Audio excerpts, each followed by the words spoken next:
The Dragonback Series by Timothy Zahn. Book 6, Dragon and Liberator. Chapter 23. Another cluster of guns was waiting when Jack and Langston emerged from the patrol ship onto the Advocatus Diaboli. This time, though, the guns were being held by humans instead of Brumgas. "Hello, Jack!" Frost greeted him gravely. He was, Jack noted, standing between and slightly behind two of the other Malison Ring mercenaries. Apparently, he didn't trust Dracos quite enough to be at the front of the line. "You've been a busy boy!" Jack shrugged. Idle hands of the devil's workshop, Uncle Virgil always said. "And he would know," Frost said. "Where is your elusive uncle, by the way?" For a moment, Jack was tempted to tell him the truth. Frost's reaction to the news that the man he'd been chasing for the past 6 months had in fact died nearly a year and a half ago might be amusing. But it was never a good idea to give away information for free. "I'm sure he's out there somewhere," Jack said instead. "Lurking, you know. Uncle Virgil's very good at lurking." "Apparently so," Frost said. "Fine. Turn around and get back into the patrol ship. You too, Langston." "First, let me see Allison," Jack said. "I want to see that she's all right." "She's fine," Frost said. "She's waiting for us on the troop carrier." Jack frowned. "The troop carrier?" "Your new temporary home."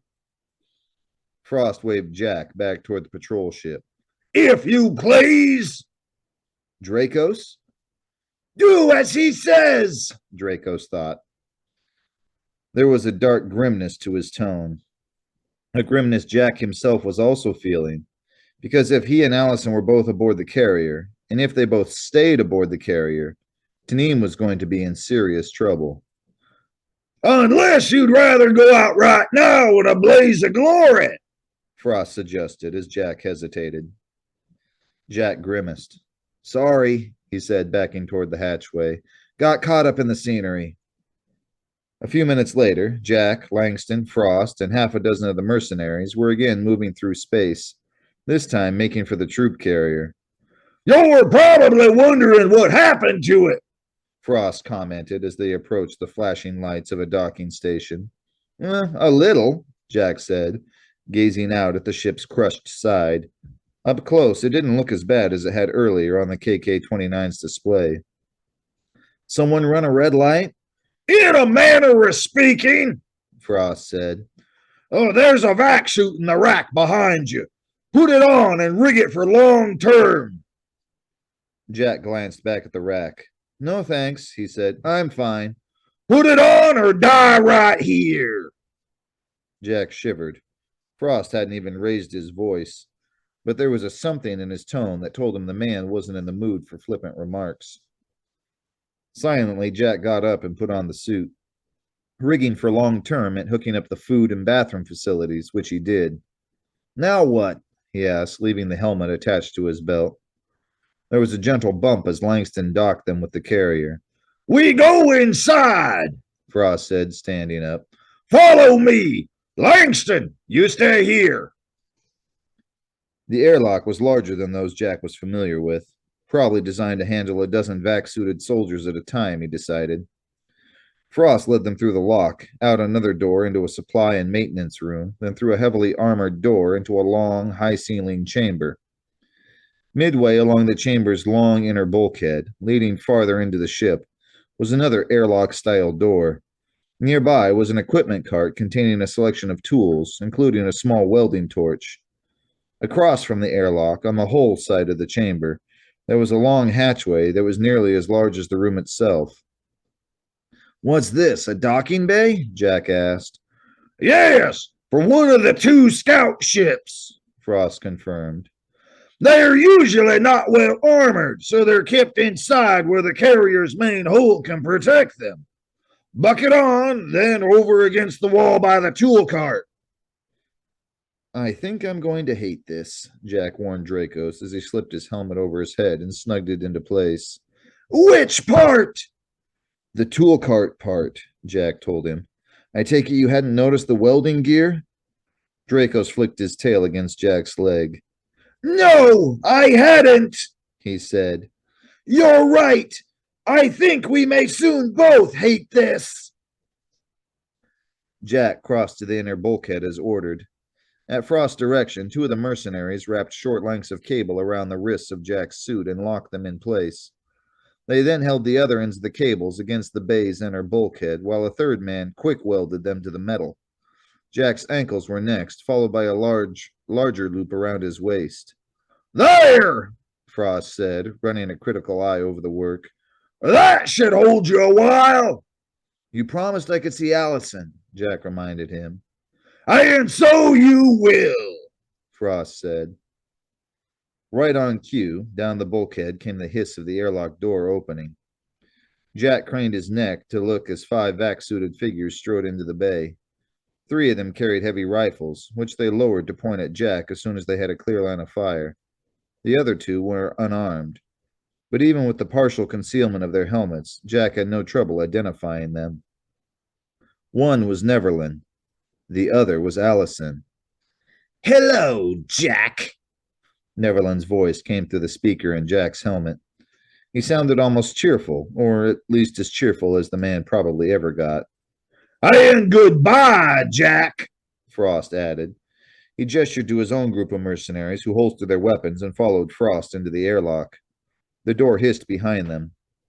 A moment later, as he pressed his back against the bulkhead, Jack felt the rhythm of the pumps as they started pulling the air out of the bay. So nice of you to join us, Neverland said. He gestured to Allison. As you can see, she's safe and sound. You okay, Allison? Jack asked. Yes, I'm fine, Allison assured him, her voice subdued and quavering. It was, Jack thought, the very image of a scared, helpless little girl. Quite the little actress, isn't he? He commented sourly. I just hope it's an act. Remember Tanim, Dracos reminded him. Right. Nice little box, this, Jack commented, looking back at Neverland. I was just wondering a few days ago how you would go about keeping a Kada poet warrior neutralized. Now you know, Neverland said. Actually, to be fair, it was Miss Kana's idea. Play dumb, Dracos warned. Relax, I'm on it. What was her idea? Jack asked, frowning. Putting you in here, Neverland said. Now that we've evacuated the air, the Kada can't use his claws or teeth without opening your suit to vacuum, thereby killing you both. Very clever. You're too kind, Allison said. She straightened up. And suddenly the helpless little girl was gone. But then I have spent the last couple of months thinking about it. What are you talking about? Jack asked, letting his puzzlement move toward disbelief on its way to outrage. Sorry, Jack, Allison said. I'm sure your Uncle Virgil warned you against trusting people. Now you know why. Allow me to present Miss Allison Davy, Neverland said, gesturing to her. Daughter of the Malison Ring's Supreme Commander. Jack looked at Allison, tightening the muscles in his throat and cheeks.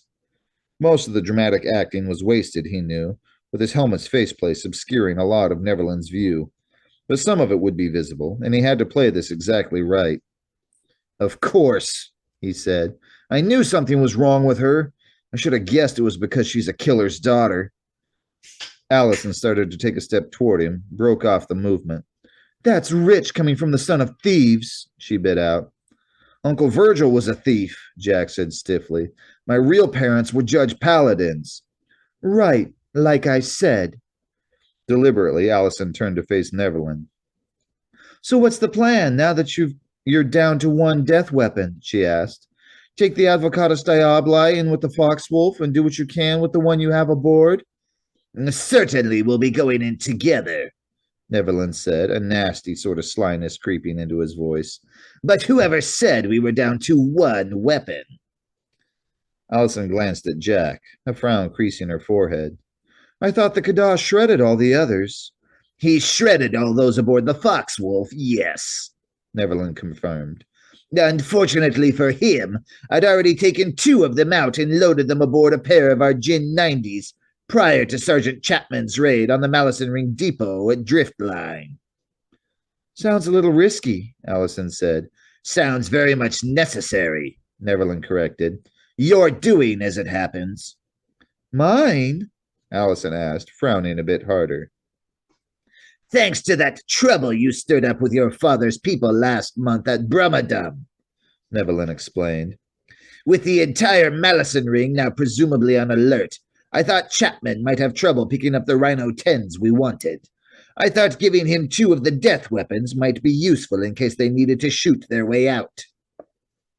I see, Allison said, her voice just a little too casual. And did they? As it happens, they did, he said, his voice a bit odd. But not from any Malison Ring ships. At least, nothing carrying a Malison Ring insignia. Just like your ships, Jack put in. Maybe it was another renegade like Frost. Maybe, Neverland said. But whoever they were foolish enough to challenge Chapman as he and his new ships headed for deep space. The last thing they ever did. Jack winced. Who had they been, he wondered. Local law enforcement? Pirates? Better be careful, he warned. You don't want to run down the clock on your new toys. It'd be embarrassing to have them burn out just when things with the Gaddah and Shantine start getting interesting. I appreciate your concern, Neverland said, smiling through his faceplate. But our friends have assured us we'll have plenty of time to complete our mission. Good for them, Jack said. You really think they'll still be your friends once the Gaddah and Shantine are dead? At any rate, we'll be leaving you now, Neverland said, ignoring the question. I have a pair of death weapons to transfer back aboard the Foxwolf, and... Because once the Gaddah and Shantine are dead, what's to stop them? Jack cut in, raising his voice. Wants to keep them from turning on you and the Malison Ring and the Patry Chickhook. Neverland stepped up to Jack, glowering behind his faceplate, and with a flick of his finger cut off Jack's radio. Goodbye, Jack, he mouthed in the sudden silence. Gesturing to Allison, he crossed to the airlock.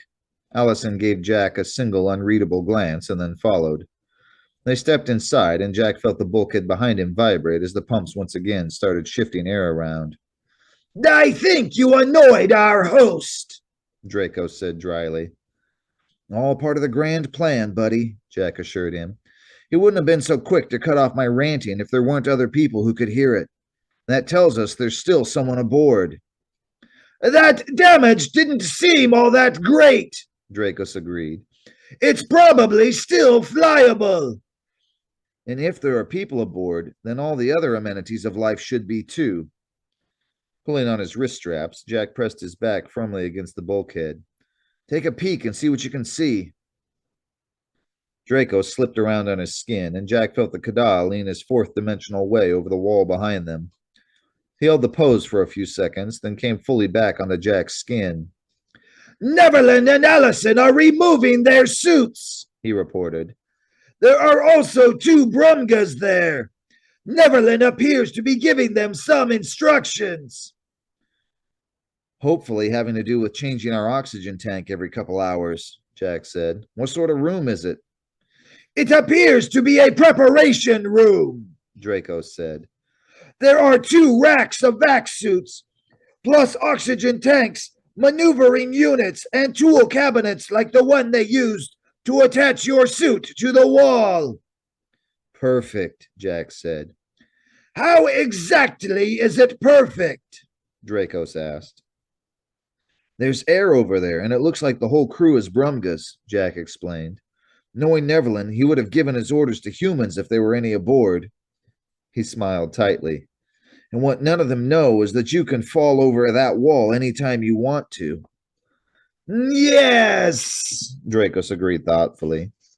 So Allison is indeed still on our side.